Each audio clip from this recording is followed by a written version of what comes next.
What's up everybody, I've got a different type of video for you. I recently sat down with Neutron Audio to talk about the things they're doing with the neural amp modeler and how they're really taking things to the next level. And I'm gonna break that conversation down into chunks of videos because it's just a little bit easier to digest that way. But I'll also post the whole conversation at some point for anybody who's interested. So in this clip, we're gonna talk to Stuart from Neutron Audio, and he's gonna talk about why he felt he was forced to use the neural amp modeler out of everything that's out there. Talk about NAM and why NAM, because it's really important. Neural amp modeler, it represents this kind of paradigm shift happening right now in the last 12 months at least. The idea used to be that in order to get the very best possible sound with a guitar in a digital environment, you have to spend the most money. That's always been true historically. It was even true in the analog world in many ways. That the more money you spend, the chances of you ending up with a great sound is higher. And the difference with Neural Amp Modeler is that right now it represents the best possible modeled guitar sound you can get. The most realistic, and when I say best, that's my personal, the most like the thing you put in, what you get out is the most like what you put into it, yeah? So that's my definition of best, is free and open source. That's the paradigm shift. That's where we're at right now. So although it would appear that, you know, we're using NAM and that's the reason because it's free, it's not. It's the sound that is the reason, and we don't have a choice. We can't find any other product that will give us back out what we're putting in. And you've tried other products. You've tried Kemper, and you've got... I've tried the Kemper, I've tried Tonex, I've tried Quad Cortex, I've tried all of them. They work in different ways. And this is not about necessarily better or worse. Those products are designed specifically to mold the sound of an amp. And what we're doing really isn't just that. It's a part of it, but it's only a small part.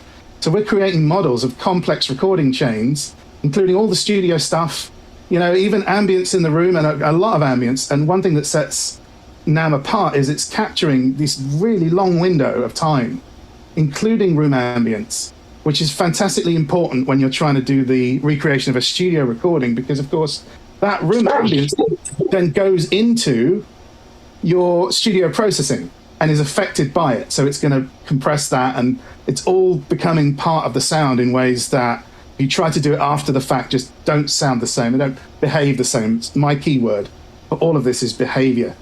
When you play it, there's a feeling in terms of the feedback, and I don't mean that in the squeaky sense, but the feedback from the instrument and the sound, the way that it behaves is intrinsically important to me in making sure that the sound is authentic. Not just that it has the same EQ and that you could play one and play the other and be like, oh, it sounds kind of the same.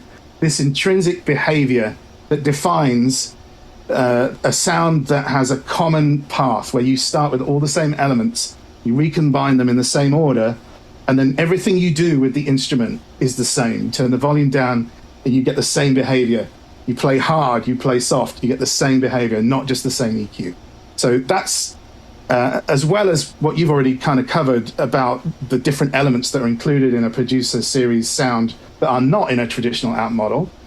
And the few that are, I mean, you know, it's not devoid of the amp part. It's all part of it. That really is the reason why we're forced to use Neural Amp Modeler.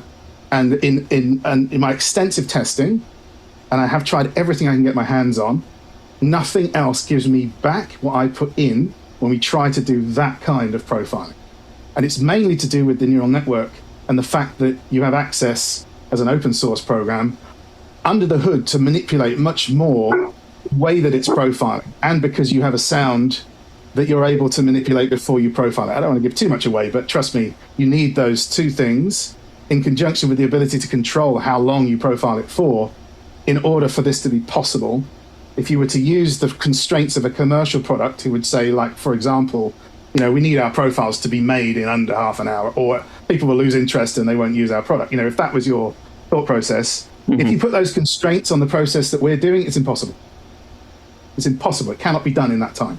It needs more time, it needs more analysis, and it needs more access to the raw materials, the file that you're going to profile, the file that you're getting back, being able to do things with those that allow you to tune the final result if it isn't quite what you want by preempting the input. There's all kinds of stuff you can do to the file and to create exactly what you want at the end with Neural Amp Modeler that nothing else allows, probably because it's a commercial product. And it would not allow that for reasons that are good for most of the users. But that means that what it is that we're specifically doing here, which is different to just an amp profile, just doesn't work in those worlds.